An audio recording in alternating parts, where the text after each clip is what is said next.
There's a new name for terror. We know all about you, Julie. You want to see something really scary? Yeah? Jimmy?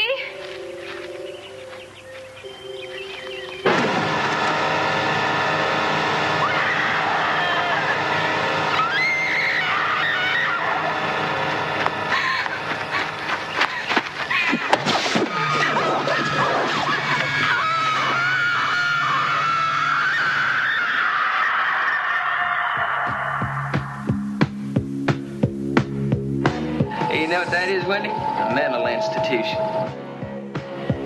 So once upon a time, not too long ago, this used to be a logging camp right here. And there was this little sweet 14-year-old girl who lived here with a big family. And her father died.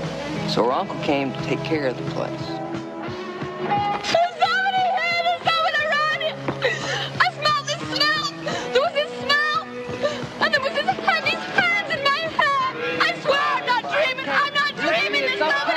It's okay. It's okay.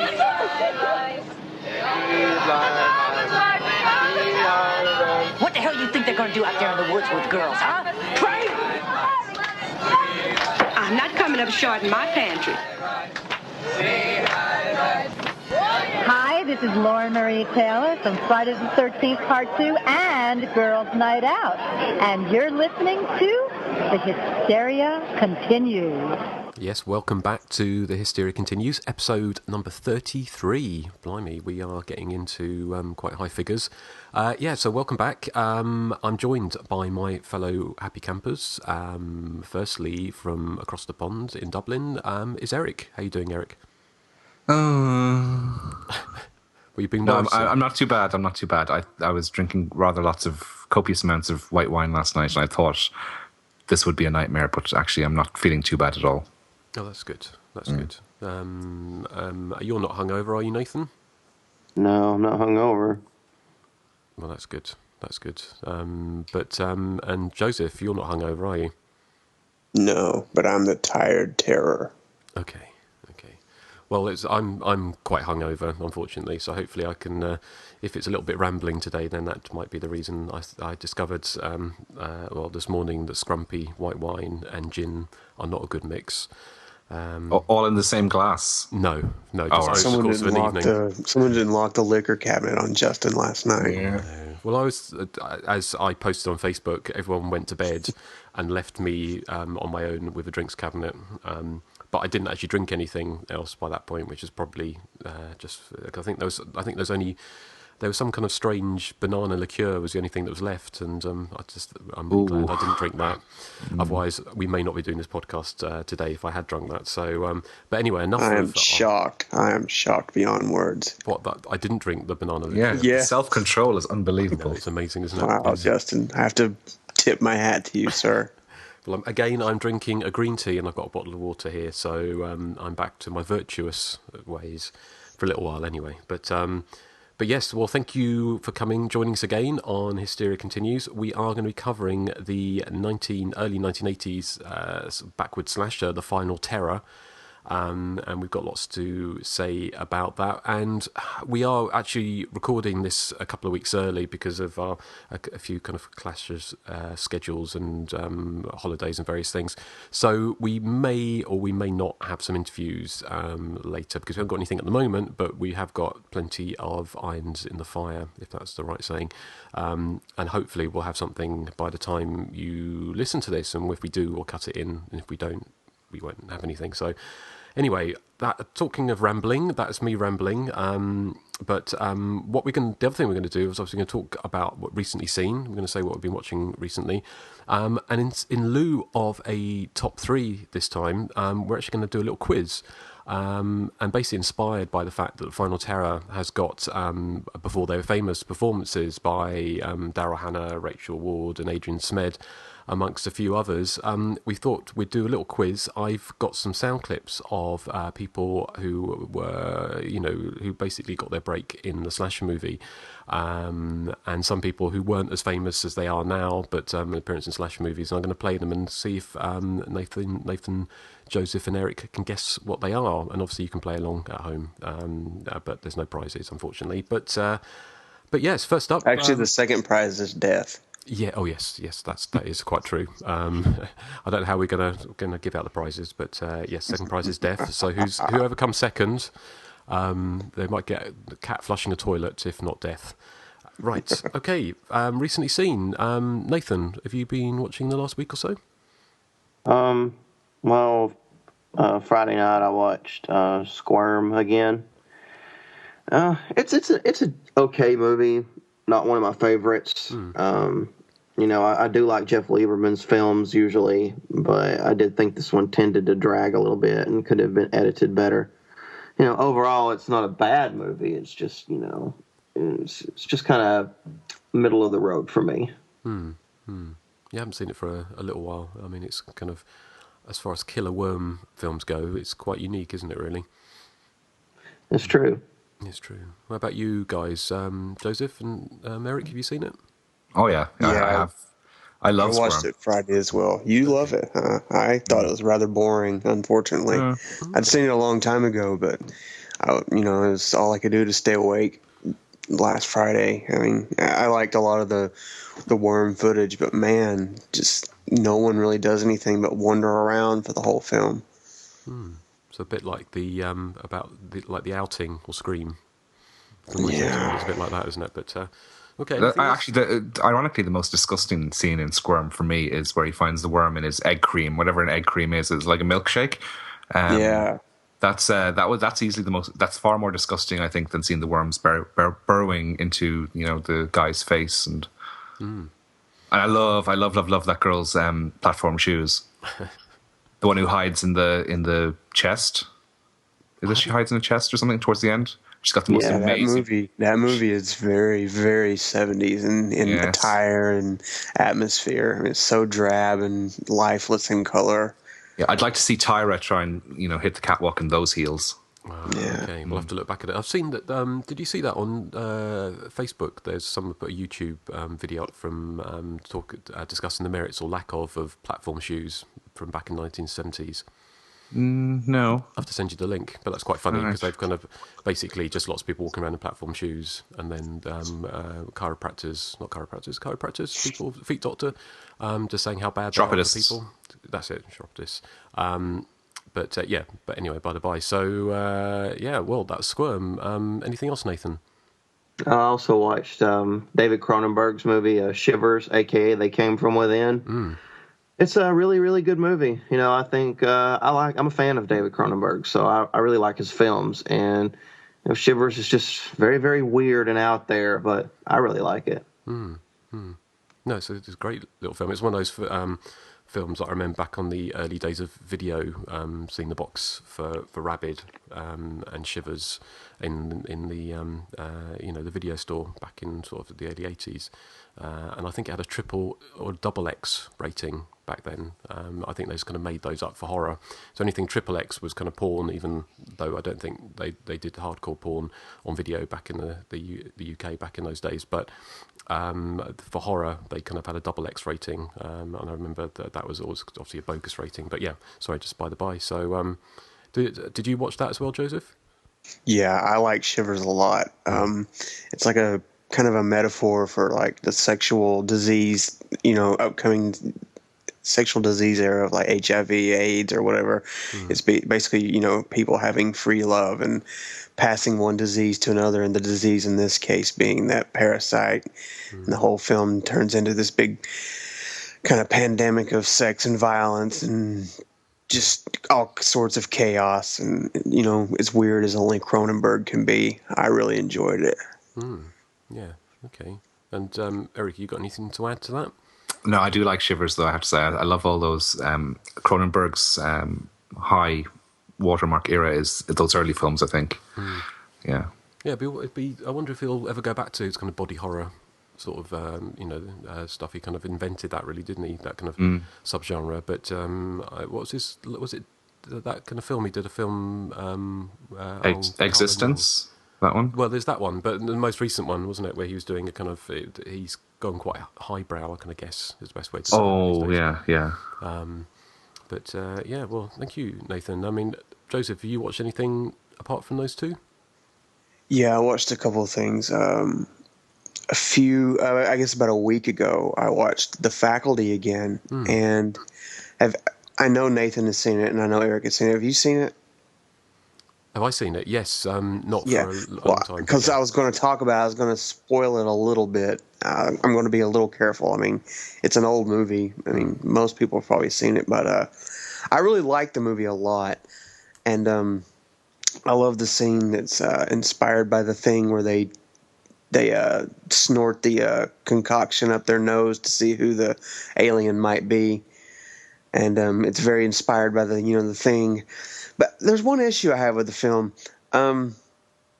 Now, when you find out who the queen alien is, you kind of wonder to yourself, why did this person go through so much trouble to hang out with these particular people?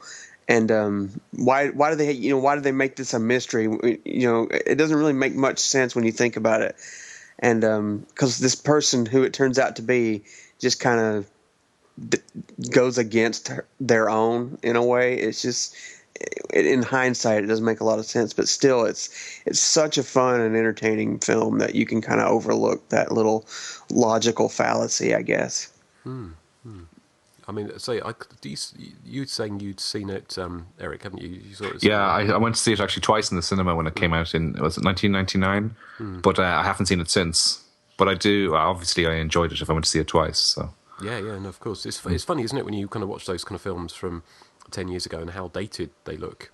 Well, I suppose that's just natural, isn't it? But sometimes when you go back to films, you kind of expect them not to look that dated. But I think 90s films now look, obviously very dated. I suppose, it's kind of, 13... When was that made? Was it 97, did you say? 99. 99, I think, yeah. So it's 13 years. Wow, okay, cool.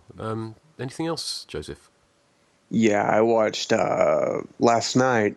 I watched the 1991 film Shattered. It's not a horror film. It's more of a noir kind of murder mystery, but it's by Wolfgang Peterson. It has Tom Berenger and Bob Hoskins.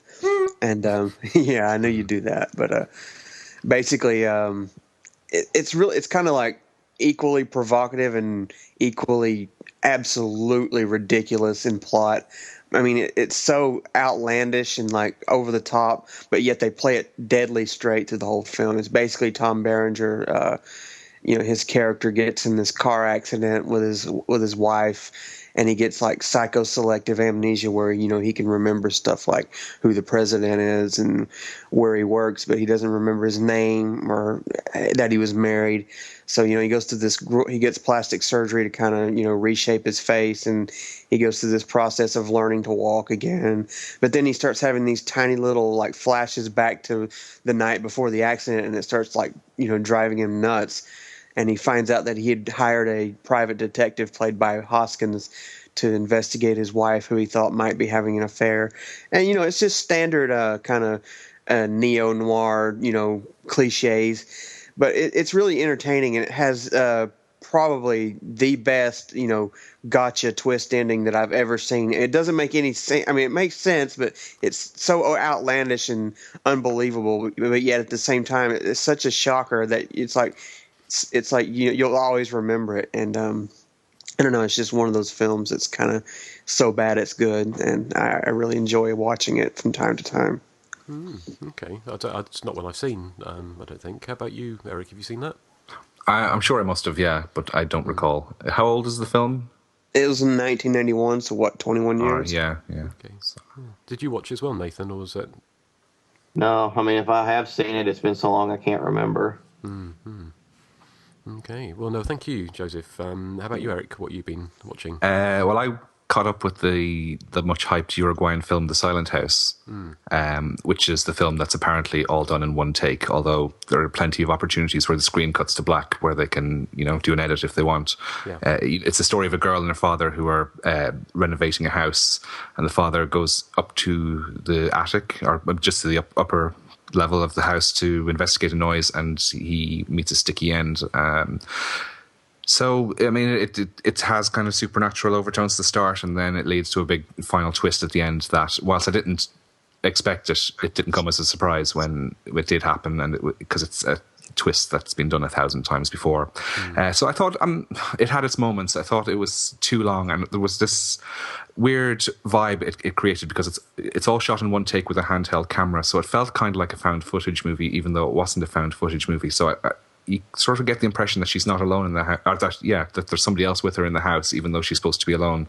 It's hard to describe, but I thought it was overrated, to be honest. I know that there are a lot of people out there who like it and think that the remake is probably sacrilege, but I haven't seen the remake. But I wouldn't be too enthused. Would want to improve greatly on this, I think, to grab my attention. I know you've seen it, Justin, because you mentioned it a couple of months back, I think. Yeah, I saw it at the cinema, and I've kind of felt similarly to you, actually. I think it's, without giving away the ending, it's something that's been done before, and it's not, especially original. But it was kind of interesting to see a Uruguayan sort of horror movie. And obviously the remake, I think, has the remake come out in the States? Or I think it has, because it has a 2011 date on it. Doesn't it have an Olsen twin or something in it? Or not the twin, but their other sister, who's actually infinitely more talented than they are. All right. Have you seen it, Joseph? Have you seen? No, I haven't seen either version. I'm not really. I mean, I'll probably watch them eventually. I'm not in a real hurry, but based off the story, I can pretty much, guess what the ending's going to be already. Nathan, I take it you haven't seen either of them, have you? No, I haven't seen them. Okay. All right. Well, anything else, Erik? Yeah, much more entertaining. I'd be interested to hear your guys' thoughts on this. It was Frankenhooker. I have to say, I really enjoy sort of Frank Henenlotter's films. I imagine you probably do as well, Justin, because he really, really reminds me of John Waters. I think they're probably from the same gene pool. As Frankenhooker would suggest, it's about a bereaved groom-to-be whose fiancée is killed by a runaway lawnmower, and so he uses all his scientific nerdiness to piece her back together Frankenstein-style, using parts of prostitutes that happen to meet a rather sticky end due to some explosive crack that he feeds them. Do you feed people crack? I don't know. Is that the right term? Anyway, it's barmy, it's colourful, wacky, and it's really good fun. I still think Basket Case is probably my favourite of his films, but this is, right up there as well. I mean, he only has a very small filmography, but it's pretty, what's the word I'm looking for? Wacky. Yeah, well, it's also, there's no real drop in quality, maybe except for Basket Case 3, which is a lesser film. Consistent, maybe? Consistent, that's the word. Yeah, thank you. There you go. Yeah. Thesaurus boy over here. Yeah. So what did you think of Frankenhooker, Justin? I haven't seen it. I saw the last time I saw it. No, I have seen it, but the last time I saw it was in 1990, so 22 years ago. So I haven't seen it since. And I saw it it was at its UK premiere as one of the kind of shock around the clocks or one of those kind of things at the Scala Cinema in London. And I remember liking it, but I can't. It's been so long that I can't. Remember exactly what I've thought of it. So is that the new Arrow DVD? Yeah, Blu-ray. Yeah, Blu-ray. Okay, yeah. So it looked good on Blu-ray. Yeah, I mean, again, I'm not hugely fussy. Yeah. I'm sure some AV expert would probably find flaws with it, but I thought it looked pretty good. How about you guys? What about you, Nathan? Are you a fan of Frankenhooker? I really like it, but it's been so long, like I can't remember a whole lot about it. But I remember liking it though. And you, Joseph, are you? Yeah, I like Frankenhooker. I agree with Erik. I think I like Basket Case the best, but Frankenhooker's a lot of fun. Yeah, and I haven't seen. Didn't he do something relatively recently? Bad Biology. Yeah. Which is really, really good fun. I'd say you'd like that one. Okay, yeah, I have to catch up with that soon. So cool. Anything else? Yeah, the other one I saw during the week was Maniac Cop, which is the William Lustig film, which I think is a solid enough effort. I think it's probably better as an action film than as a horror film. It reminded me a lot, particularly where the Maniac Cop is going on the rampage in the police station, of something like The Terminator. It's kind of unremarkable, but I mean, it has a good cast. Tom Atkins, Bruce Campbell. And the Maniac Cop himself is kind of this big hulking, emotionless person who I can't work out if it's just that his acting is really bad or if they were trying to go for a Jason or Michael Myers type vibe from him. But no, I quite like it. I think it's sort of a B level slasher film. Yeah, it's another one I haven't seen for a long time, it's just come out, isn't it? Again. Yeah. I mean, anything else? No, that was it. No, okay, well, cool.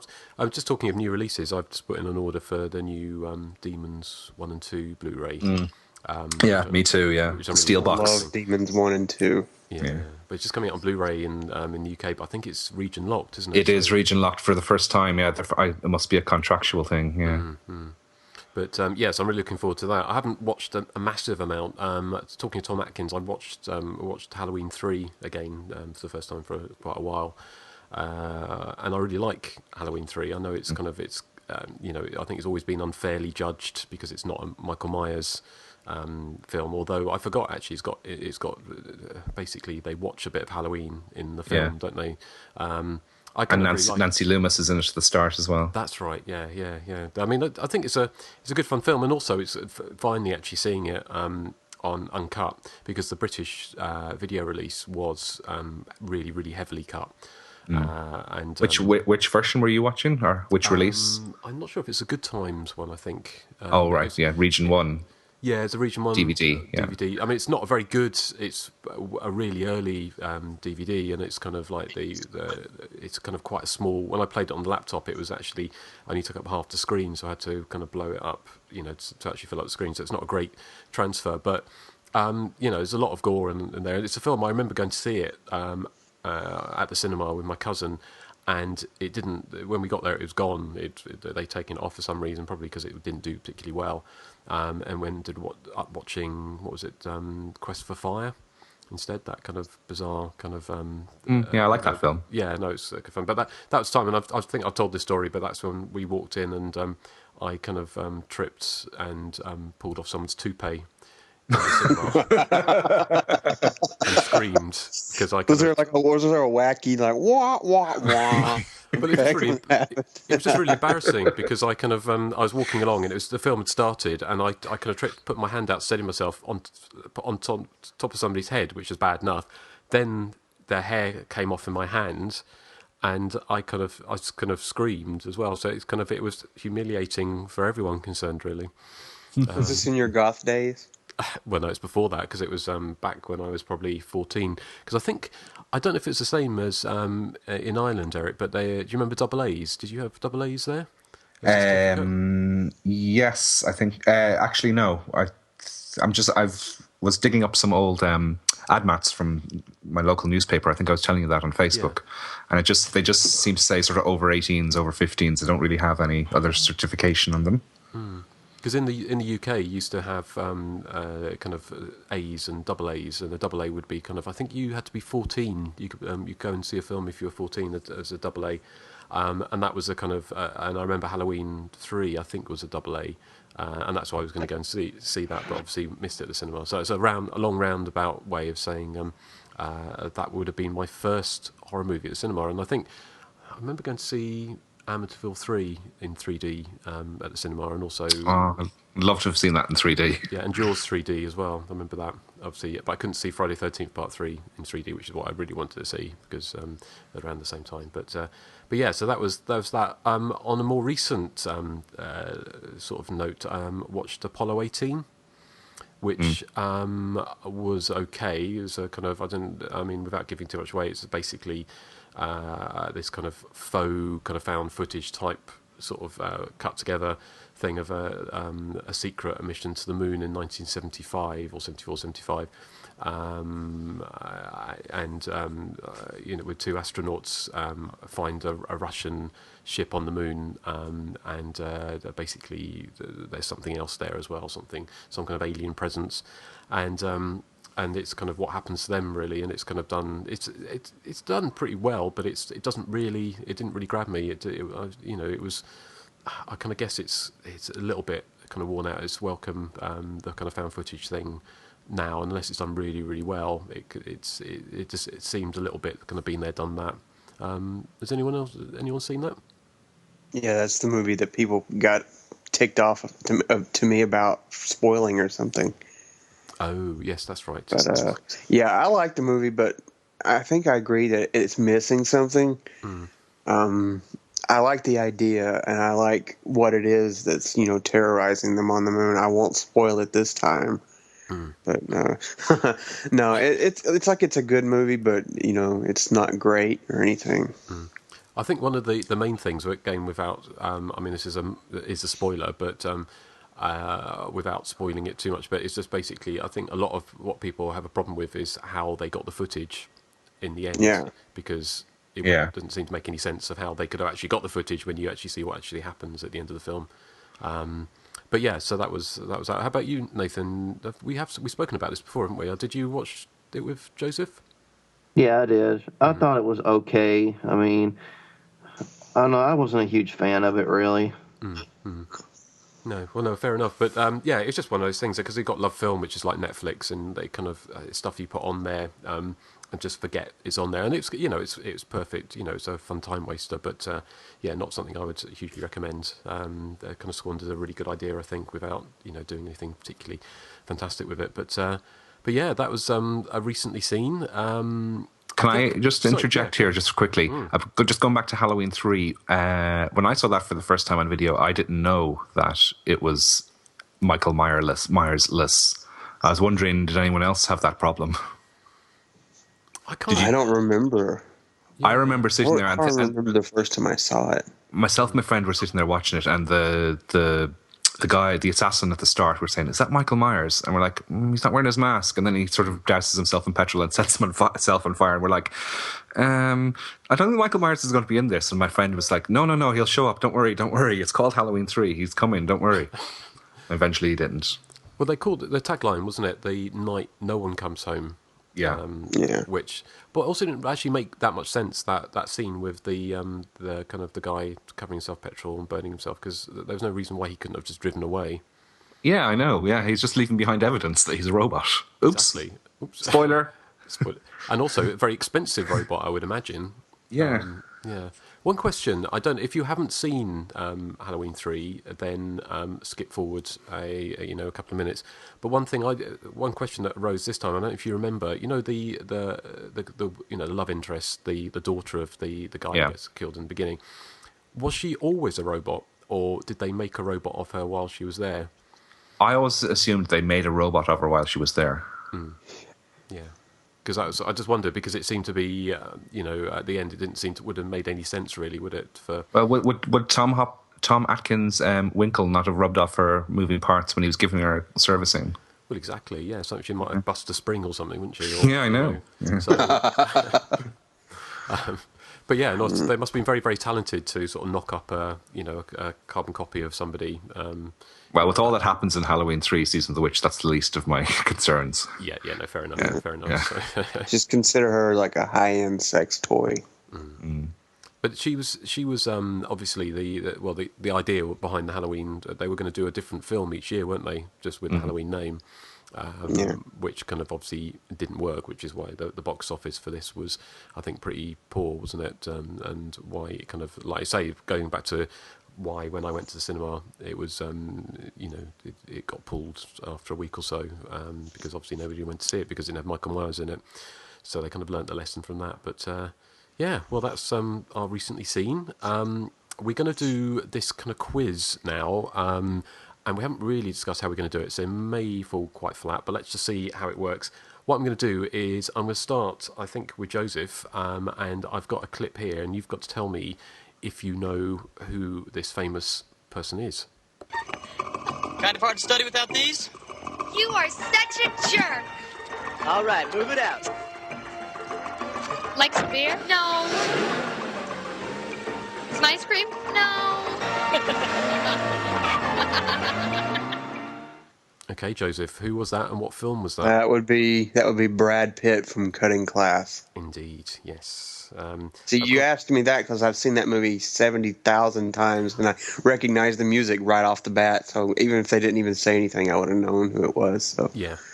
Okay. Well, no, it probably wasn't. I shouldn't have started with you actually. But yeah, that's obviously, as I said before, we're doing this because Final Terror has got lots of before they're famous people in it, and just thought it'd be quite fun to do this. So play along at home. And next up, I think I'm going to ask Nathan if you recognise who this is and what film this is. I already told him that. Well, now, Scott, you're just going to have to tell me again, all right? Where did you go after you left the party? All right, Speak up, Scott. Well, I went to get some beer. Okay, Nathan. I'm not 100% sure, so I'm just going to take a wild guess. Is that Kevin Costner in Shadows Run Black? It is indeed, yes. Yes, I knew that one as well. Yeah. How are you doing, Eric? Would you have got either of those?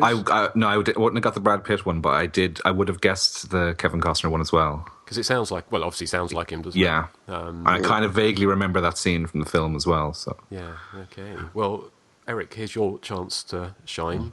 Who is this person? Be cool, Callie. Gonna be a star, Oliver? Gonna try. Oh, I love that movie. Which is why I didn't play it for you, Nathan. Oh. Eric? Oh, okay. Well, Nathan's clue then is it? I can't think of the actress's name from Saw, who is in cheerleader camp. It's not. It's actually the man rather than the woman. Oh. Do you want me to play it to you again? Yes, please. Okay. God, it's quite exciting, actually, isn't it? Yeah. Be cool, Callie. Gonna be a star, Oliver? Gonna try. Yeah, right. This is a stupid game. I don't like it. I don't know. I know who it is. Okay, well... Pass it over to Joseph. You know who this is, Eric. You know who this is. Yeah. Oliver. Yeah. Eric, the woman in that clip is somebody that I adore. Like, one of my favorite actresses of all time in horror movies. And she's Laurie not Lesson. Yeah. So any idea what film that is? Is it... Oh, it's Return to Horror High. Yes. You know who the guy is. Yeah. Is it George Clooney? Eric, you're not happen to be looking anything on the internet, are you? Well, no, why? I'm not. No, it's George Clooney is in that, isn't he? Yes, he is. Yes, well done. And is that him? It is him. Yes. Yay! George Clooney. Okay, Return to I got there. Horror High. I got half a point because I needed Nathan's help. Yeah. Okay. Well, I'll put half. I'm keeping score, but I like the game again now. Okay, well, that's good. Right, Joseph, who is this? Should have known. Libidinal motivation. Where the hell is Darnell anyway? He's probably jamming with Tina and the Tots. I don't hear any jamming. If I know Darnell, he's doing a different kind of jamming. Do you think the sun's hot enough to dry these cards? Why don't you just try blowing on them? Ooh, I know this one too. Which person am I supposed to? It's the female voice. It's one of the more obscure ones on the list. Oh boy. I don't know. Can I get a hint? Yes. Well, it's set in the country, but this woman is mostly known for being in the city. Oh. Good one, Justin. Sorry? That's a good one, Justin. I don't know. Is it Sarah Jessica Parker? You're along the right lines, but no, I'm not as far as... No. It's the Davis girl, isn't it? Yes. Kristen Davis, and I can never remember the movie. Yeah. Well, you get half a point for that. That's it's Kristen Davis in Doom Asylum, Yeah, Doom Asylum. It was on the tip of my tongue. I couldn't think of it. Yeah, well, no, it's kind of, but it's she, and she gets her face buzz sawed off at the end of it, doesn't she? So for all those Sex and the City fans, so that was good. And for Nathan, here's well, let's see if you get this one. This is actually not from the movie. This is from an interview to promote the movie. Okay, why does the nice guy always die first? You know, I don't know. I think it just goes to show the audience that there are no rules, and you can't expect, you know, the nice guy to get out because he was nice and he was sweet and he didn't do anything wrong. Too bad. You know, you're nosy, you're going to pay for it. So I think I met my maker. Okay, Nathan. I'm much better at guessing clips from actual movies. I don't recognize any of those voices. You don't? Okay. I No. mean, it's only because I couldn't find. Well, there was some audio to this, but obviously it's the guy. So he's in a very popular TV series now with a. Well, I was going to give it away really, but he was also in a remake of a horror movie. Actually, this is a remake of a horror movie. And he was in a much more high-profile remake of a horror movie in 2009. This is. I know who it is. You know who it is. Okay. Yeah. You should have switched mine and Joseph's clip because I knew that one right away and I didn't need a hint. Well. And I don't know this one. You don't know this one. No, I haven't heard that interview. Can we steal points from people by guessing? No, that's not fair because I would have got yours. Well, that's like a game show, you know. Yeah, exactly. Yeah. Well, but yeah, you could have got mine if I didn't guess it right. Under you. If you can't guess it right, then what's to stop the next person from guessing and getting the point? Funny how you didn't have that attitude last question. Fight. Yeah. Well, I'll give you one more clue, Nathan, and if you, it's a remake of. It's from a remake of a film that starred Vincent Price. I don't know. House of Wax. Yeah. That's the film. I don't remember who was in that movie. I've seen that remake like one time. Paris Hilton. Yeah, it's the Paris but Hilton. It's not the girl, is it? Isn't the guy the one that we're supposed to guess? It's the guy. Yeah. Yeah, his name is. See, starts with a C. Clancy Brown. No, actually, well, it's Chad Michael Murray, isn't it? No, it's not. No, it isn't. Who is it? Well, shall I throw that over to Erik? Because I'll give you half a point. It's obviously the other guy from Supernatural, but I don't know what his name. The one that's not Jensen Jared Ackles. Padalecki. Yes. Oh yeah, that's right. So I don't know who that is. You don't know who Jared Padalecki is? He's the guy from the Friday the 13th remake. Yes. Oh. Well, I didn't know that this was going to cause so much friction. But what we'll do, we'll just move on to. Do you have your Alex Trebek mustache right now? I don't even know who Alex Trebek is. Jeopardy. Well, we didn't get that here. No. Oh yeah, that's right. We did get the one with whammies. Whammies look that way and stop. No whammy, stop. Right. Well, Joseph, who is this and what movie? Hey, it's my go. Oh, is it? Sorry, Erik. I do apologise because I've given you half a point. So this is fun already. Right, who's this? You idiot! I told you not to go for the throat straight away. You've got to rip her blouse off first, like in rehearsals, remember? I forgot. Who was that? English actress. I'll be surprised if you don't get this. Well, I'm not going to. This is, once again, I think this is a stupid game. Well, listen to it. I'll play it for you again. It sounds like Susie Kendall. I'll play it for you but again. She's not famous, really. No, listen to the accent. You idiot! I told you not to go for the throat straight away. You've got to rip her blouse off first, like in rehearsals, remember? I forgot. Any And it's a ideas? slasher film, yeah? Yes. Rip her blouse. Oh, rip her blouse off like in rehearsals. It's a slasher film. It sounds like it's from Stage Fright, but there's nobody famous in Stage Fright. No, it's from, I can't remember the exact year it was released, but I think it was about 1999 or 2000. Oh, my Achilles heel. I know who it is. Okay. What about Nathan? Do you know who it is? Are you asking me?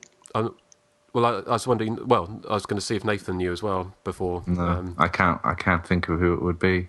Brilliant. British actress, 1999. Oh, it's no. The whole isn't a slasher film, is it? It's not. And I'll give you one last clue. She's not British. Oh. But you're going to kick Maybe yourself. she's Australian. I know who it is. Oh, it's a Kylie Minogue cut. Yes, it is. Yes. Well done. God, I didn't know she put on is that an Australian accent? Well, if I play it again, I'll play it again. And listen, Yeah, it's not I very thought it good was British. quality, but You idiot! I told you not to go for the throat straight away. You've got to rip her blouse off first. Like in Oh, rehearsals, remember? it is Australian. Yeah, in my mind, when you were playing it first, it sounded British. Yeah, I just think she's a terrible actress. yes, she's not the best actress in that. But yeah, well, that was Kylie Minogue in Cut. Where are we up to? We're up to Joseph next, aren't we? Yes. Let's see if you recognise this person. This might be quite a difficult one, actually. This is a joke, right? This is our poor neighbor's house, and then you're going to take us to our house. Never judge a book by its cover, honey. Dad, this book doesn't even have a cover. Any idea? This is the girl. It's the girl. Yeah. Okay, that was. She got a dad, so she's young. I'm going to need like a hint or something. Well, just before I give you a hint, I mean, without telling me, Nathan, have you got any idea what that is? No. No, and Erik? No. No. Okay. She is. She's probably, out of all the people we are talking about, she's as famous today as Pitt and George Clooney. She's probably one of the most famous people on this list of things we're doing. And she was in an incredibly popular TV series with. That's Jennifer Aniston, isn't it? It is, yes. And what's And the it's film? Leprechaun. It is, indeed. Yeah. Yes. Is Leprechaun a slasher film? In That's a kind grey of, area. It's a grey or area. A green area. But it's very good. Boom, boom. But yeah, I think. Well, to be honest, I've never actually seen Leprechaun, so I don't know. But I know that she was in it. So it's got some slasher movie similarities. So yeah, we'll count it. Okay. Especially if I get half a point. You do. We get. Yeah. Okay. Well, I'm just. Yeah, Leprechaun's a slasher movie when it suits you, Joseph. Quit your crying. Hey, we covered the sadist. I mean, the lines are obviously very blurred. Exactly. Yes. Exactly. Now, Nathan, I would be incredibly surprised if you don't get this one. I'm doing them in order, so I didn't plan it this way. But let's see if you can guess who this person is. No, he's out there with a chainsaw. No, he had a chainsaw. He was chasing me with a chainsaw.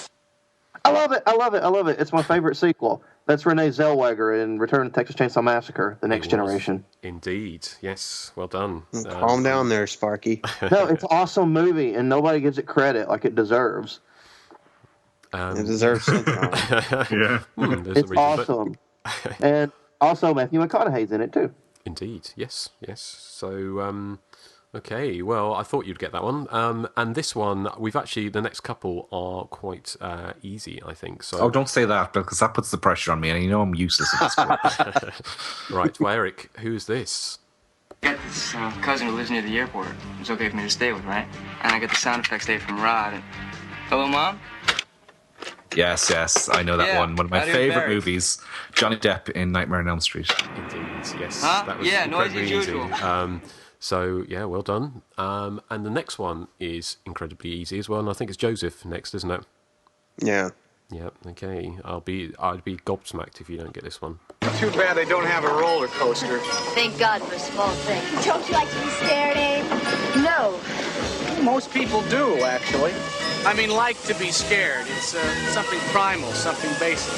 Horror movies and the roller coasters and the House of Horror ride. I want to go on that next. And you can face death without any real fear of dying. It's safe. You can leave the movie or get off the ride with a vicarious thrill and the feeling that you just conquered death. One hell of a first-class rush. Don't tell me you're a psych major. Oh, a good deductive guess. Okay. It's unfortunate that Tom Hanks did not die in He Knows You're Alone. Indeed, yes. Well, that was incredibly easy, that one. But well done for getting it. We've only got one left, actually. So, and for Nathan, this is a more obscure one. And let's see if you get this. I feel a bit sick. I think I'm just going to head back to the residence. I'm going to get a cab. I'll be all right. Rock on, all right? Does that ring any bells for you, Nathan? The nurse in Maniac, because she's very, very famous. No, but I think I know what it is. Okay. Well, you may not guess it without me getting a hint. Yeah. Okay. Well, I'll give you a hint. It's she is very, very famous. Well, she's obviously a British actress, and she's very famous in the UK. But she's been in a number of Hollywood films recently, and that film was from 2001. Helen Mirren. No, not Helen Mirren. I'll give you another clue. It's I'm trying to think what clue without giving it away. She was in most recently. She gets eaten by fish. Eaten by fish. Like in Piranha, like Elizabeth Shue, Yes. or but not. She's not Elizabeth Shue, but yes, not Elizabeth Shue. Not Elizabeth Shue, no. But she was in Piranha 3D. Let's see, who's in Piranha 3D? Jerry O'Connell? I'm trying to... Maybe she's not as famous. Maybe she's not famous in the States like she is in the UK. But she has been... She was in Piranha 3D. And she is in this slasher movie from 2001. From 2001. Makes me wonder if I've seen it. I'm going to say Kylie Minogue. No. How about, shall I throw that open? Who else? Does anyone want to make a guess? I know who it is, but I don't know what the film is. Okay. What about you, Joseph? Do you know what the film is and who it is? Is that the Kelly Brook? Yes, it is. Yeah, and the movie... Who is that? She's like a model or something. I've never heard of her. Is she the woman? She's like she's the weird science woman. Yeah. No, that's Kelly LeBrock. Kelly LeBrock. Kelly Brook was in Piranha 3D. She's one of the ones who goes swimming in the nude. The movie is Ripper, isn't it? Yeah, Ripper, Letter from Hell. Yeah. Oh God! No wonder I didn't remember. I hate that movie. Well, I only remember it because I remember I hated that movie so much that it actually stuck with me. Right. Okay. Is she well known in the States at all? She was on some. She was in something else. I can't remember what it was, but she's on. It might be a TV show, or she had like some kind of like recurring role on a TV show, and it kind of got her popular for a while. Okay. Well, yes. So I do apologise, Nathan, if you didn't know one, but I can't. Them's the breaks, as they say. So, I didn't put Kevin Bacon in that list. Sorry.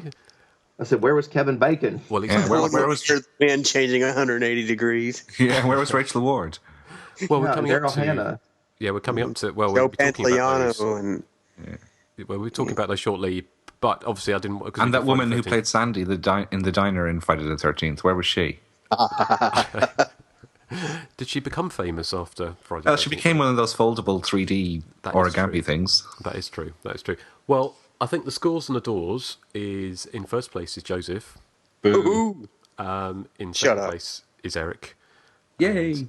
And third place, I'm afraid, is Nathan. But see, I would have got Joseph's question though. I want that on the record. I know. I'm sure everyone we know, and I think it's. I just wonder. Well, how did you do at home? If you're listening along, would you have beaten? Would you have been able to beat any of us off? If you think you can beat me, you just beat me off right now. Well, yes. Okay. Well, thank you for listening to that. If that was successful, I don't know if it was. We can always try some different. I think we could do some other quizzes in the future. But I thought it was fun. I enjoyed it. Yeah. How about you, Nathan? I knew you came last, but did you enjoy it? Yeah, I guess. Okay, all right, fair enough. Well, I will give you a chance to. Why don't you throw out your little "I don't lose" contest quotes? You just quit them.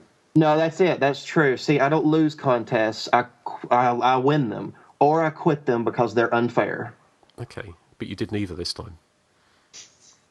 Well, I quit before the results were announced in my mind. Okay, fair enough. All right, well, okay, well, hopefully it doesn't mean you're going to sort of now have a grudge and you're going to do a kind of slasher movie style-y killing spree because you lost, but I'm sure you won't.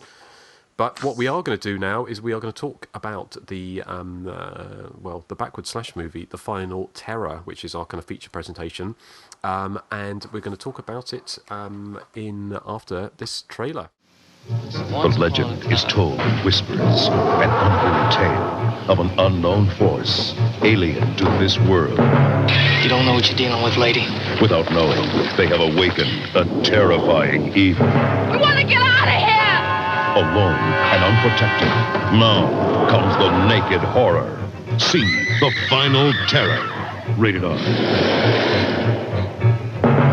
Coming soon to a theater near you. Yeah, well, that was the trailer for The Final Terror. I've got the video box from Thorn EMI, which was released back in the early 80s in the UK. So I was going to read the back of that. It's very short, actually. It just says, a sample, a new experience in fear, another flesh-creeping horror pic from the man who wrote Alien. A barrage of violence hits a group of youngsters on a rural camping trip as a mysterious, merciless killer moves in on the victims. The tension mounts to an extraordinary level, and shock follows shock as they're caught in a terrifying sequence of bloodshed and murder. It also goes on to highlight it's with Rachel Ward, star of The Thornbirds and Against All Odds. I thought it doesn't mention Night School or Terrorizers was here, and also Daryl Hannah of Blade Runner, Splash and Reckless fame. It doesn't give a huge amount away, but essentially The Final Terror is one of the kind of backwards slasher movies, which is obviously inspired by the success of Friday the 13th. Interestingly, we've got some background, and we'll get onto the background, but is that when you see the film was shot in, I thought it was shot in 1981, but it actually looks like it was shot in 1980, October 1980, judging by a still that I found on a website from the cinematographer, and it was filmed under the title Bump in the Night. The film had a dizzying amount of different titles, and we'll talk about that in a little bit. But it was obviously filmed after the success of Friday the 13th, which was released in May 1980 in the States. But the film didn't get released until 1983, and certainly judging by that trailer, they were doing pretty much everything to distance themselves from saying that it was a slasher movie. And if you look at the poster, I've got the poster, and you probably the artwork shows teenagers running away from something. But again, it kind of makes it kind of quite oblique or whatever. It doesn't really tell you exactly what they're running away from. And also the trailer kind of makes out almost that it's some kind of alien. It's in the same way as something like what was it, Mortuary, when they did everything they could to distance it from being seen as a slasher movie, because with the whole thing of the hand coming out of the grave and you think it's going to be a zombie movie. And I think that partly that's because the time when it was released in 1983, after sitting on the shelf for a few years, people, basically the slasher movie boom was over, and they were trying to sell them as other types of films. Now, The Final Terror, just to give some thoughts on the film. It's a film that I like, and actually surprised myself coming back to it, how much I enjoyed it this time. It's probably one of the best shot slash movies from the era, which isn't surprising actually looking at the kind of talent behind the camera. And I mean, the story is simplicity itself, which is essentially a group of teenagers and 20-somethings on a camping trip, on a hike basically, and they're attacked by a mysterious killer, and that's pretty much the whole story. There's not much more to it than that. I'll be interested to hear what you guys think. Erik, what are your thoughts on The Final Terror? Well, when I saw this first all those years ago, it didn't really make any impression on me. I've always loved sort of the opening 10-15 minutes because it is pure early 80s slasher, and it has that incredible, je ne sais quoi about 1981 slashers, but I always found that it just sort of fell apart after that. And like you, when I was rewatching it this week, probably for the first time in a decade or so, I was surprised how much I really, really enjoyed it. It reminds me a lot of Just Before Dawn, obviously nowhere near as good as that, but it also reminds me of Rituals, which I think I could safely say it's on a par with Rituals. I do love sort of backwoods slashers because I think the woods are a brilliant location, and I think the isolation of the woods is captured really well in The Final Terror. It does feel slightly incomplete at times. I think that opening sequence where the couple appear out of nowhere and on their motorbike and crash, it feels like it's truncated, and I know that you probably have some information that might elaborate on that. They appear from nowhere. The girl goes off looking for help. She knocks on the door once and gives up. She's obviously not terribly tenacious. And that they come and go so quickly, it gives you the impression that there was possibly production problems maybe going on behind the scenes.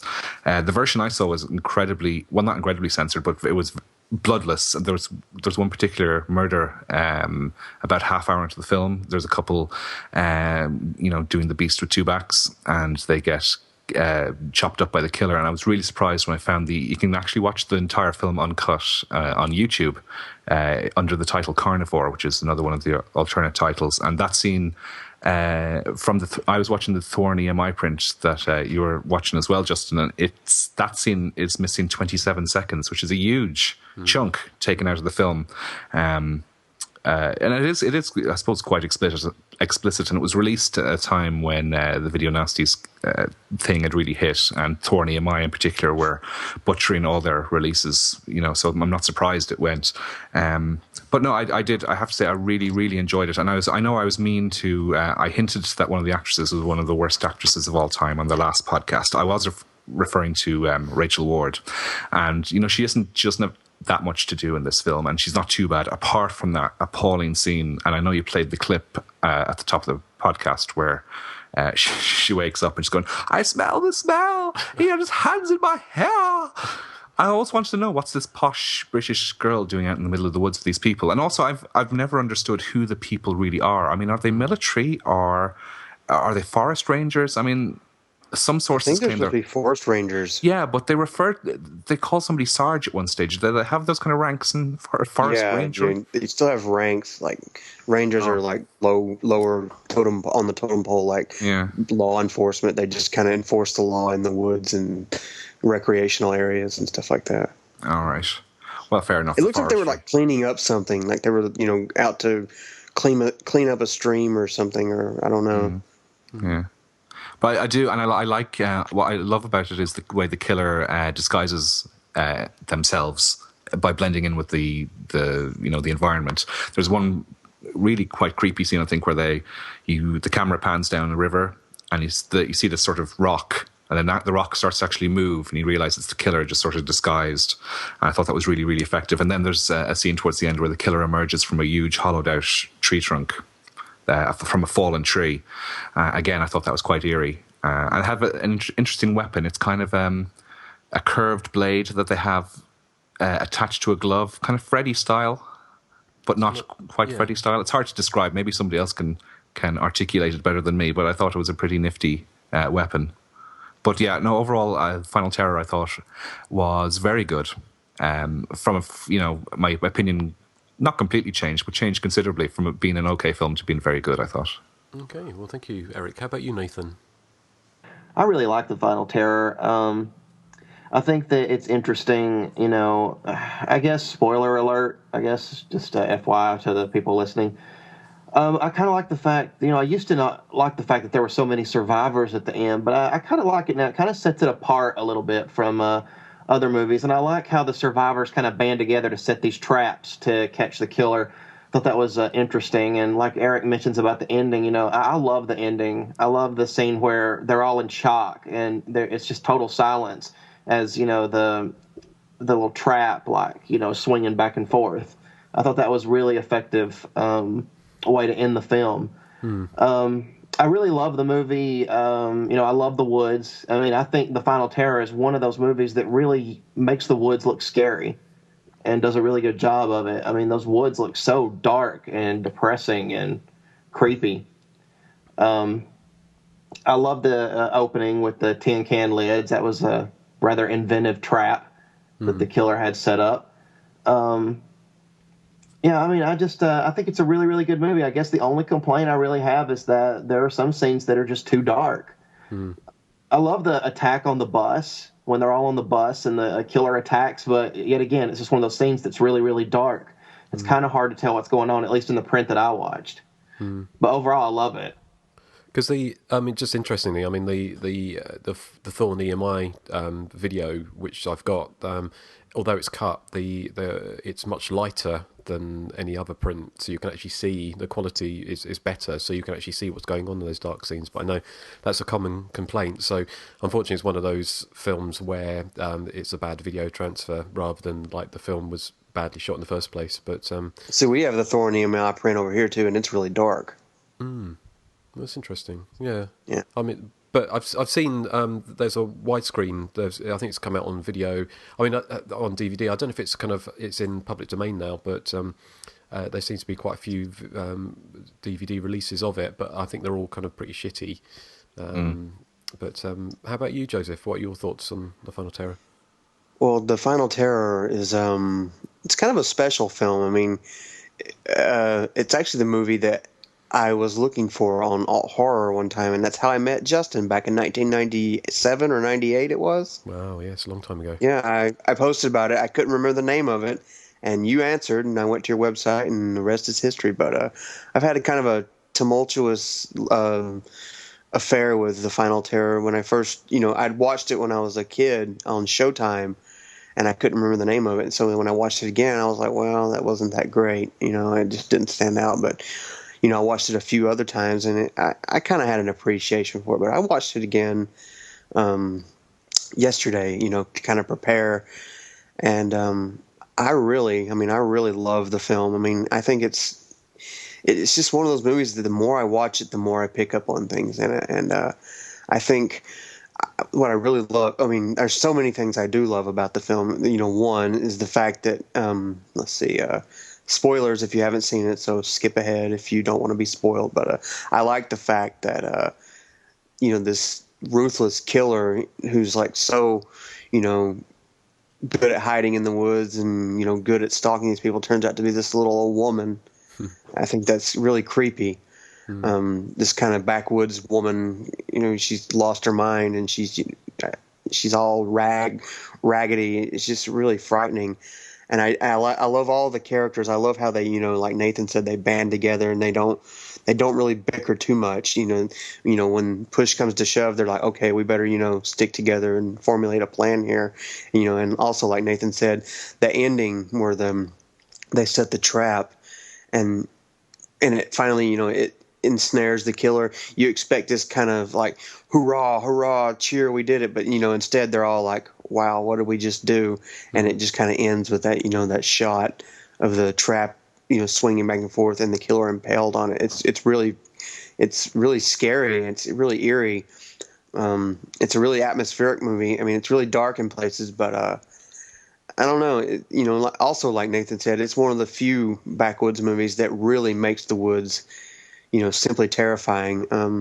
It's a really underrated movie. I mean, I'd love to see, a cleaned up print because I think, it's on a par. I think it's on a par, if not better than, watching it yesterday again. I think it's on a par, if not better than, Just Before Dawn and Rituals. I mean, I liked it that much. Mm-hmm.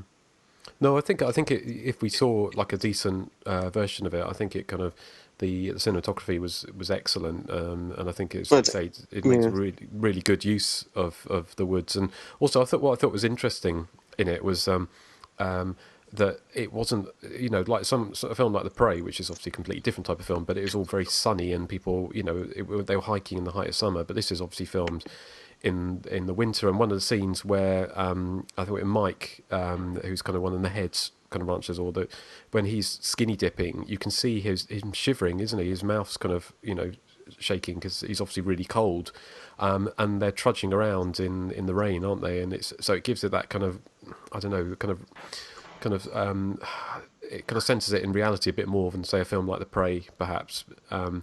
But I imagine it would have been quite an uncomfortable film to make, wouldn't it? Because it is pretty much 98% of it is set outside.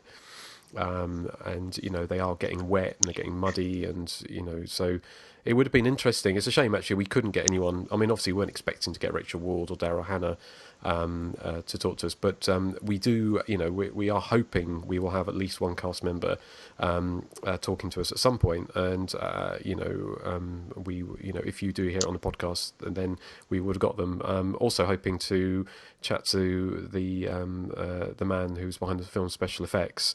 I did got in contact with because the woman at the beginning is Laurie Butler or Laurie Lee Butler, and I tracked her. Well, I thought I tracked someone. It was her on Facebook, and she did write back and say it wasn't her. But I don't know if you noticed at the beginning with the bike crash that the woman who falls off the bike is clearly not that woman. It's a stunt woman with dark brown hair. And it's obviously clearly not that woman. And I thought she was quite funny because, like Erik was saying, she was a bit kind of like knocking once and then walking away. But she kind of walks, you know, she's basically, she's got a great scream at the end, but she just sounds almost completely uninterested, isn't she? As if she's got, you know, I don't know, someone's knocked over her can of cola or something. She's gone to get a mop to wipe it up rather than try and get help for her boyfriend. I mean, it's a shame that they obviously got cut. And we'll talk a little bit more about that later. I mean, just a couple of other things that struck me was the kind of, obviously the whole Three Blind Mice. It was kind of like, why would a group of teenagers, only 20-somethings, be singing Three Blind Mice on a bus? It's just a bit of a strange, you know, thing. And the film, I think it was one of its alternative titles, was Three Blind Mice. I like the fact that Edgar, who again, spoiler, it turns out to be the son of the killer. I was going to ask you guys, I mean, what is your thoughts? I mean, because he spent the first half of the film, or the first bit, basically being the Crazy Ralph character, didn't he? And he was basically, you don't want to go down there, and trying to warn them not to go to that part of the woods. But when it got to a certain point and he vanished, I mean, what are your thoughts? I mean, do you think he was obviously trying to keep them away, but you know, was he behind any of that, or was he just? I think they give it away. I mean, in the movie, he ends up stealing their food, doesn't he, from the bus, and he takes it to her little cabin, you know, so she'll have something to eat. I think I think that's what, you know, why he disappeared from a majority of the film, and he's probably, maybe, you know, he could have been helping out. I mean, certainly when it gets to the end and he starts like choking that guy, I mean, yeah, you pretty much know he's, you know, off his rocker by then. I wonder if he actually helped the mother character, you know, kill. It's an interesting question. Mm-hmm. What about you, Nathan? Have you got any thoughts on that? I don't know. That kind of makes me curious as to, you know, if he helped her as well. I hadn't really thought about that because I always assumed that he was just innocent, you know, and they blamed him for the killings. What about you, Erik? Yeah, I just always assumed he wasn't in on the killings, although he was helping his mother to survive in the woods. Because as you know, Joseph says, he has stolen from the group to feed her, and doesn't he steal a stereo as well? And the mother must like listening to the latest tunes on the radio or something. Yes. She's in the Howard Jones fan club, by the way. Yeah. Weren't we all? She looks the type. Yeah. The other thing I was going to say, I was coming on to the soon-to-be famous people. Obviously, Daryl Hannah, his character. I mean, she doesn't really have much to do here, does she? Apart from look pretty in a bit, but she's kind of like I thought. One, she's called Windy. I mean, who names a child Windy? Nickname, yeah. Yeah, and also she's obviously she's the most dedicated pothead I've seen in the film for quite a while, because she's always smoking pot, and even when people start dying, she's still, you know, and they're being stalked by a killer, rather than thinking actually maybe pot might make me a bit paranoid, she still lights up at any opportunities, isn't she? Which kind of shows dedication anyway to getting stoned. And one of the rare times in a slasher movie where someone has their throat slashed but doesn't die from it. Yeah, I love that. I think that's kind of unique that she doesn't die from it, that they have to stitch her back up. Yeah. Rachel Ward, of course, going to Rachel Ward is, I think, Rachel Ward was channeling the forest, wasn't she? I think she was so in awe of the redwoods that she was so wooden in her performance. And especially when she sews up Daryl Hannah's neck, she was kind of like, quick, get me a needle and thread. I need to, she's kind of like, no, kind of like, oh my God, I've got to get on with this. It's just kind of, it's as if she's reading off an auto cue, but there you go. And also, I kind of thought it was interesting. I mean, the film's got no nudity in it apart from the Mike, who was the guy that obviously you get a lot of the stuff you get cut out. And I thought it was funny that him and Mel, his kind of counterpart, even when Marco, like Adrian Smed, had gone missing and they don't know where he is and they were very worried, they still had time to have sex. Take out, he could have been in a ditch dying somewhere, and they still found time to have a quick bonk. Which wasn't very not very professional, really, was it? And obviously they paid with their lives. So, and Adrian Smed obviously was the other person who became relatively famous went on to be in Grease 2, but he was in T.J. Hooker, wasn't he? Which was that kind of old. I don't know if that was around when was T.J. Hooker? Was that early? It was about 84, 85, was it? Right. Okay. So again, it's because we'll talk a little bit more about the kind of film's checkered history. But another things that kind of struck me was the outhouse scene. It's kind of like having a toilet. There's something about slasher movies and backward slasher movies that, most films, like normal films in inverted commas, never show people going to the toilet, do they? It's always glossed over. You don't you don't see Sarah Jessica Parker on the shitter in sort of Sex and the City 2, do you? Or anything, most films just don't do that. But something about slasher movies, there always seems to be some kind of toilet scene, and there is for the reason that they find some bodies in there. That kind of struck me. I also thought it was I like the whole Lord of the Flies thing at the end when they go native. And they kind of I think one of the characters says you have to start thinking like the forest, and so they have they kind of basically take off any light clothes, don't they? And then they try and disguise themselves. And Rachel Ward has a couple of leaves in her hair, which I thought wasn't going to fool anyone, really, was it? But it was a bit kind of half-hearted, I thought. But that kind of made me laugh. But yeah, it just been really interesting to find out how what it was like to make that film, because it did look like it was obviously not the height of summer, and it must have been pretty uncomfortable, I would have thought, and obviously Rachel Ward famously said, I think paraphrasing her, was like, the good thing about making these crappy horror movies is you do them and then they're gone and no one will ever see them. Of course, that's except for us, Miss Ward. Yeah. Exactly. Yes, and also it's kind of I mean, to be honest, it's kind of, I don't know. If people think of Rachel Ward today, I mean, she's not. I don't know if she's still acting, but most modern audiences wouldn't even know who she was, would they? I imagine. But it's funny that we've covered two of her films. I think those are the only horror films, and obviously she went on to the Thornbirds was like a massive TV series, and Against All Odds, and was it Sharky's Machine? Was that the other one that with Burt Reynolds? Yes, yeah. I haven't, to be honest, I don't remember seeing either of those. I don't know if she was any better in those films as an actress. I haven't seen them, so no. And obviously, Daryl Hannah went on to Splash with Tom Hanks, playing the mermaid, and so she became incredibly famous from that. Was it 83 or 84, wasn't it? Again, I mean, there are people in the film that are kind of relatively recognisable now, and Joe Pantoliano. I mean, he's been in everything. He's in The Matrix, Bound.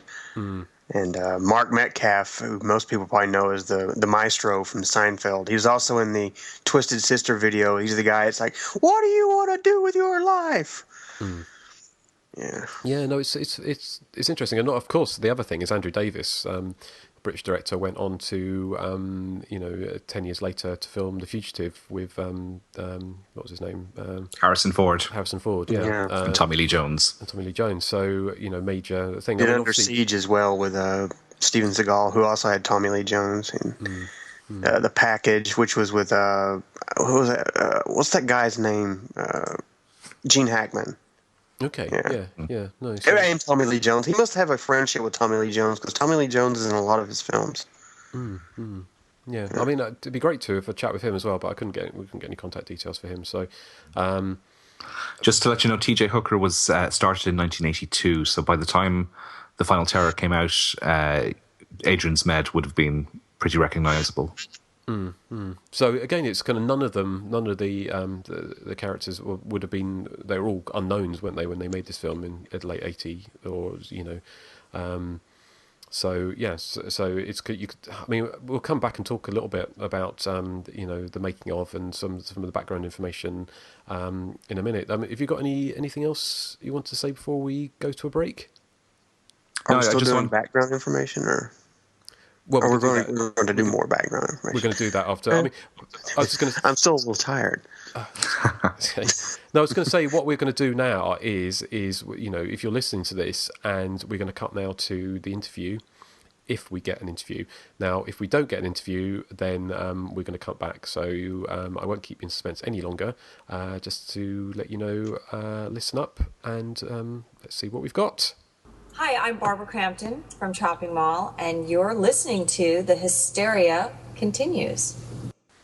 Okay, and welcome back. You've either been listening to some fascinating interview with a member of the cast of The Final Terror, or you haven't. So that is the magic of radio. So what we're going to do now is talk a little bit about the background about the film, The Final Terror. So I'll start with you, Nathan. Have you got anything for us? No. But it was worth it just to hear you should get, what's the word for it, copyright that no. How about you, Joseph? Have you got anything for us? Yeah, a couple of things. Sorry if you heard that. Someone's texting me. They won't leave me alone.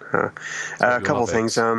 Lewis Smith, who is the guy we're trying to get an interview with, he's actually said yes, but we didn't get him in time for the actual show. He was born and raised in Chattanooga, where Nathan and I live. So I think that's kind of interesting. Who was he in the film? He played Boone. He's the one that told the story. You know what that is, Wendy? That's a mental institution. Yeah. It's him.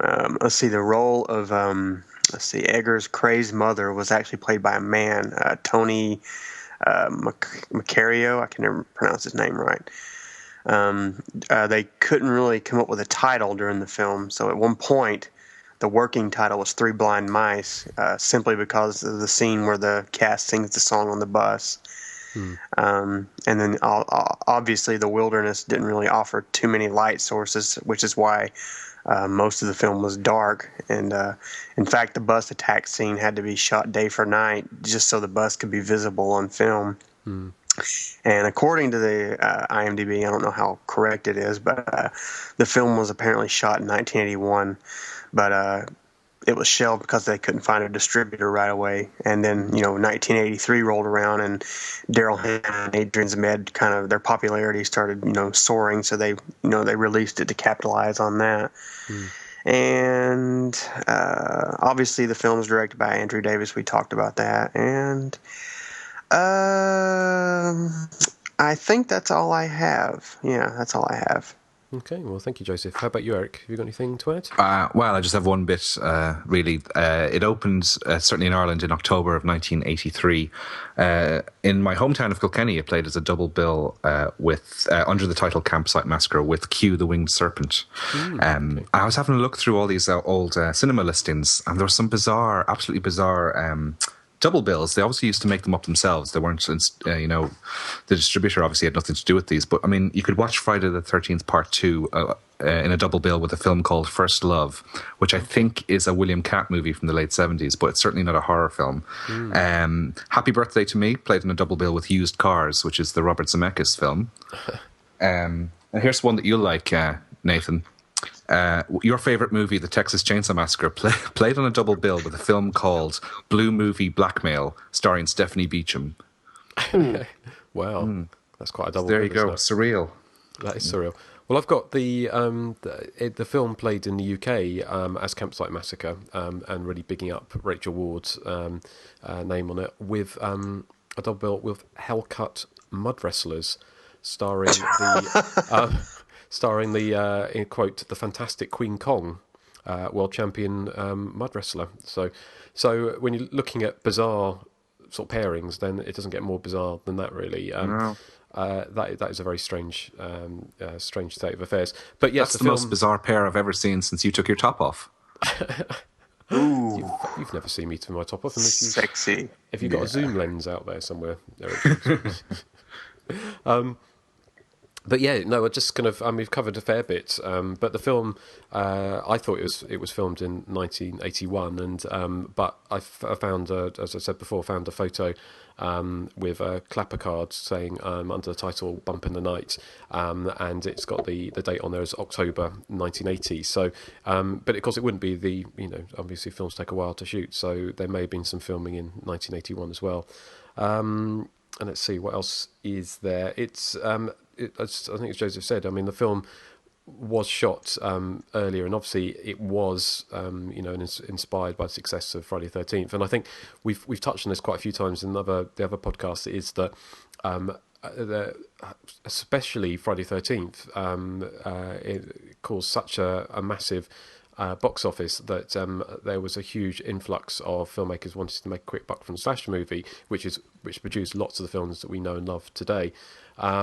But again, people thought when they saw Final Terror and saw it as a 1983 film, it looked kind of curiously old-fashioned in some ways, using a lot of the cliches that we seen in other films. But of course, the film was shot actually before a lot of those other films. I mean, for instance, things like the story around the campfire, all those kind of things, which were used in other films like Madman and Friday the 13th Part 2 and things like that. But again, the film was shot, before those films had lensed, or certainly before they were released. But yeah, it did sit on the shelf, and partly because there were so many of these films out there that without bankable stars, which at the time they weren't bankable stars, they couldn't secure distribution because there were so many other films out there. And I think the slasher movie boom was relatively short-lived, because although we see 1981 as the apex of the slasher movie, in fact, they were already talking about the death of the slasher movie by 1981, and films weren't making as much money as they had in 1980. Let's have a look. Some of the other titles the film's got, it was The Forest Primeval. And actually, funny enough, from Variety, it says that it mentions about where is it? When it mentions the Winged Serpent as well, Q the Winged Serpent as a double bill sort of here, so it probably could play in other places as well as that double bill. What else have we got? The other thing which I think is interesting is we talked about the cut version and the uncut version.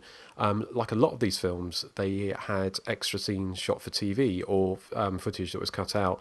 And again, I haven't seen this extra footage, but apparently there was a TV version of the film which probably cut out a lot of the violence in the movie. And somebody on the IMDb boards, I'll read out what they said, but they say, well, it had been a while since I'd seen the Final Terror, so I watched it, and there were some major differences in the beginning of the film. First of all, the film began with an opening credit sequence with a new wave rock score and white titles. Then it fades to the biker guy and girl at some highway lookout above the ocean, talking about how they need to get back to the ranger station. There's a lot of dialogue between them, and then they get on the motorcycle and ride down the freeway while some other rocky-type music plays. Eventually it fades out and fades into what you see on the standard video version. Now we're in the woods and they have the accident and she runs to get help, comes back, he's dead, etc. But when she runs into the can lid trap and it hits her, there's an insert of her body with gashes on her stomach where the cans hit her, and then it cuts to Mama with her sickle standing over about to cut.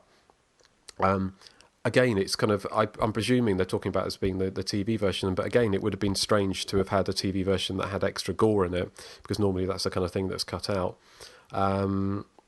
There's also someone else also says that I actually saw the version you're talking about on the long gone channel 66 WGBO in Chicago.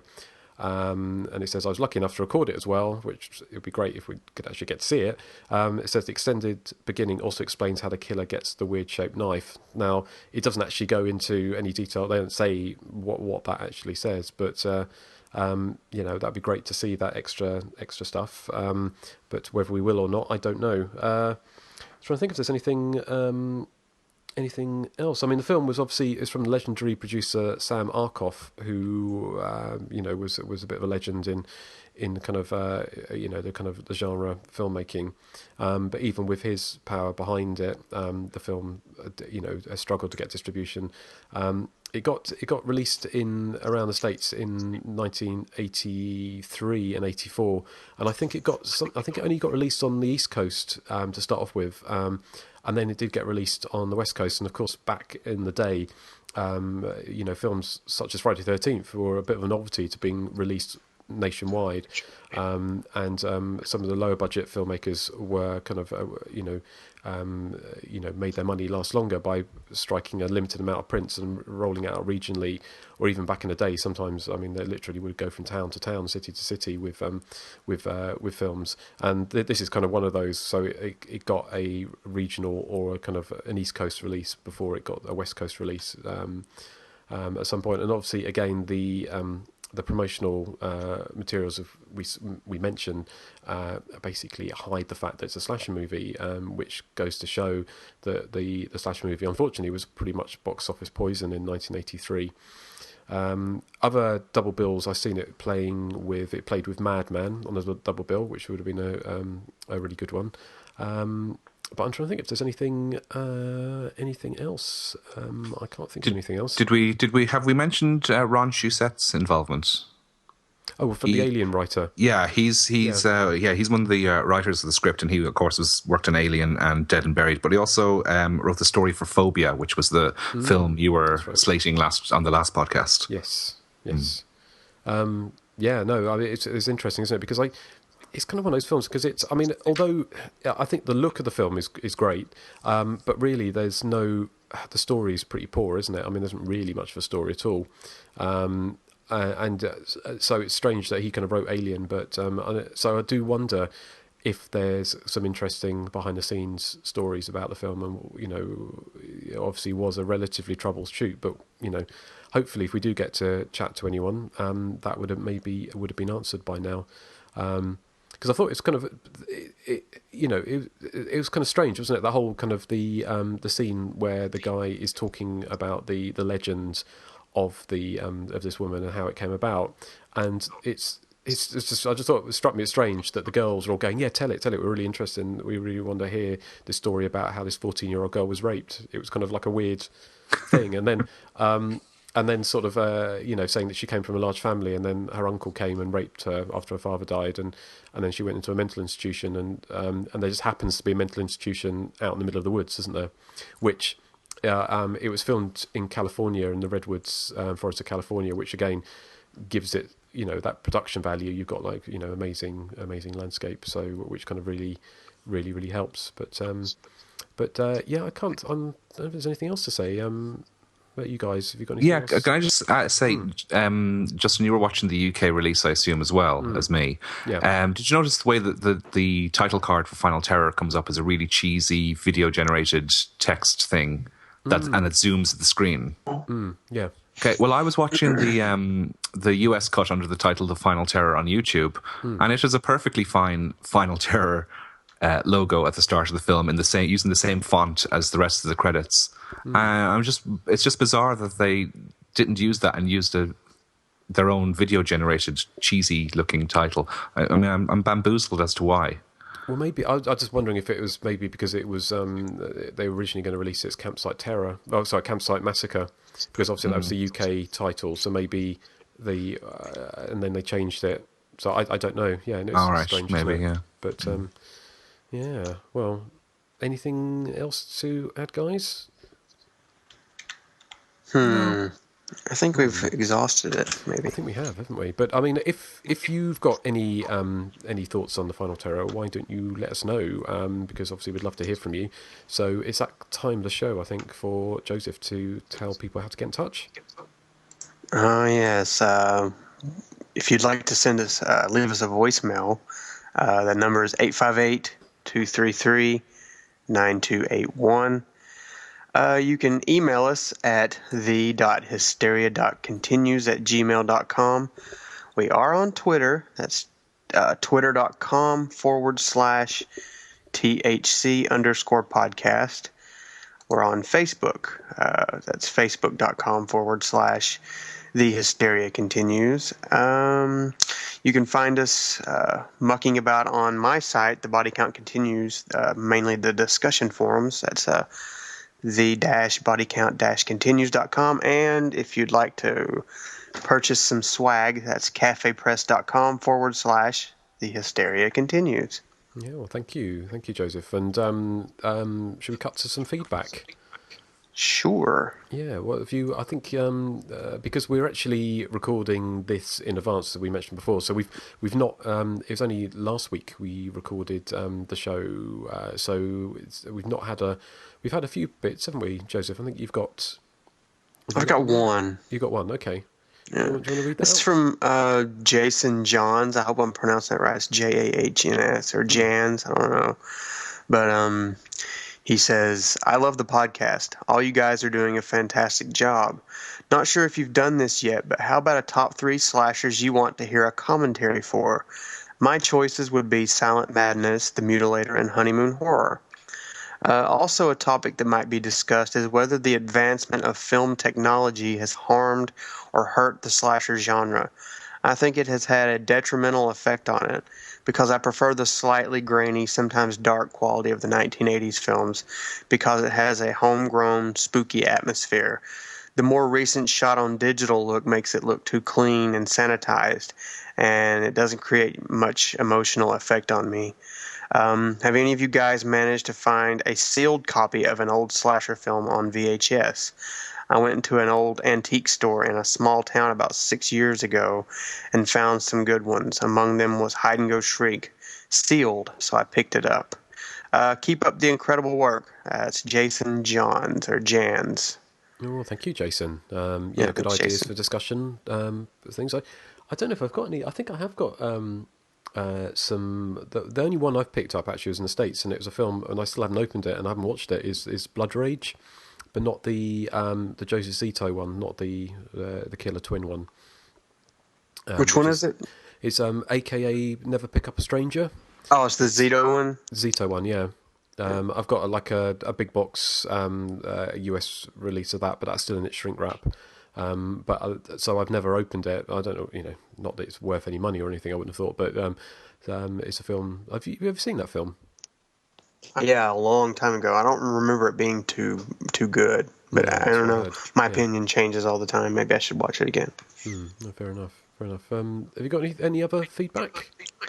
No, not this week. I mean, like you said, we're recording, 1 week after we recorded it last week, so feedback didn't really come in yet.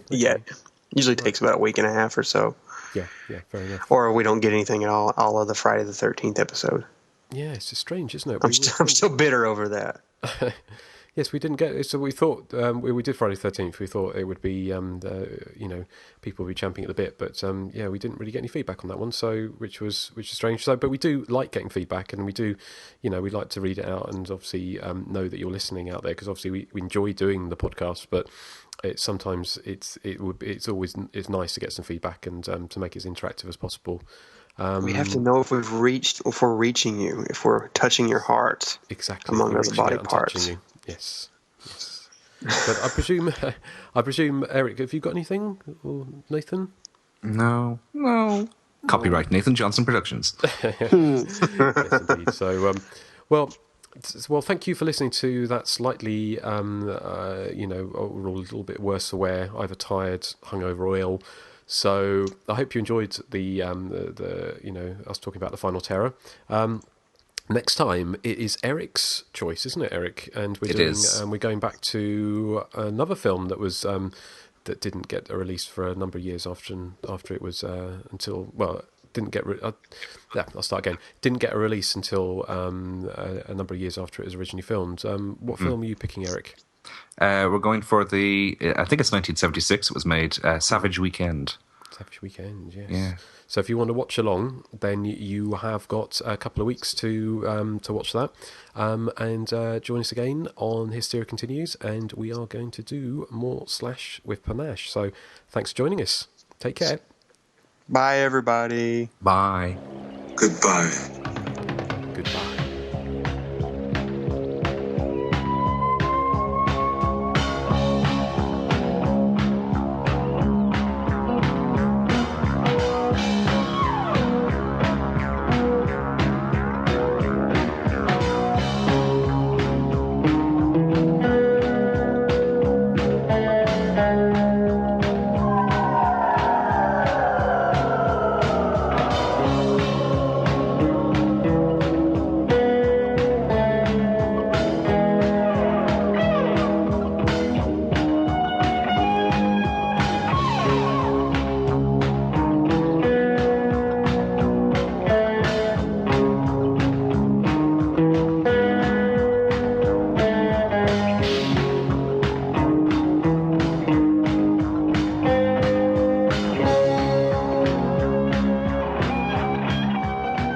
Not coming up short in my pantry.